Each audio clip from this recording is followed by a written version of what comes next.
Its angular sloping composite armor was more than a match for most man-portable weapon systems.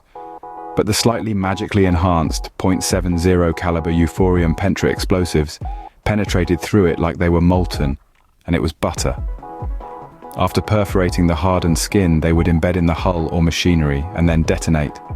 Their loud explosions were exponentially magnified when the 102mm ammunition that the Lynx carried exploded also. It was an ear-splitting, earth-shaking display of what the tank troopers called, less than affectionately, a cook-up. The blasts illuminated the shadowy streets for several blocks. About 3 seconds after the destruction of the first tank, her sister vehicles were forced to grind to a halt. The smoke-belching, fiercely burning, twisted wreckage of the A1 was blocking the narrow street. They began to reverse and endeavored to encircle the fugitive's vehicle for either side.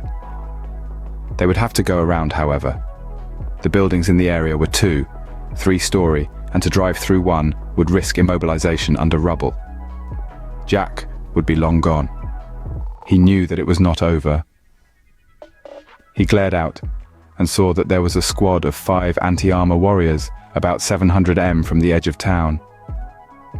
They stood out from the surrounding vegetation because of their angular mechanical surfaces and shapes that do not occur in nature. Omnicorps never really bothered much with camouflage, being one of those arms of government that is constantly changing their area of operations. Each of the Omnicorps exo-troops was training an implosive launcher. The Detosian Grand Army called it IMRA 511. "Garen!" screamed Jack and waited anxiously for a quick reply. "Yep," Garen Eid called back. His instinct for survival and victory was allowing him to ignore much of his lingering physical pain. "Exo-implosive boys ahead! 300 at 232. "Seen!" bellowed Ida as he pivoted the blazing heavy automatic guns to face the direction and distance Jack had indicated. The Omnicorps anti-armor squad was ready. Jack avoided the flight path of 2 implosive rockets by skidding wildly from side to side.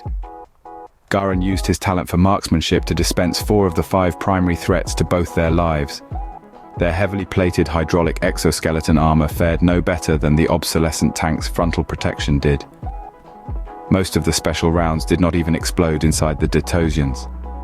Most of them hardly slowed as they passed through the armor, mechanical workings and flesh. Many of these exploded on the brick walls of businesses and the surrounding residential housing.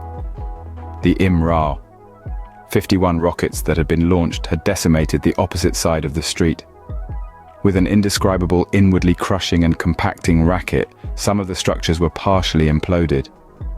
The remainder of the Omnicorps elimination team was assaulting towards the fleeing vehicle. Their clustered weapons pounded out an ugly symphony that was synchronized with multiple muzzle flashes and lines of tracer. The Dingo had made it this far, and its desperate driver and gunner were grimly determined that they would not be stopped now. As they rapidly approached the old stone bridge out of town, Garen reloaded the left .70 cal. Jack clawed at the release for the vehicular Ares.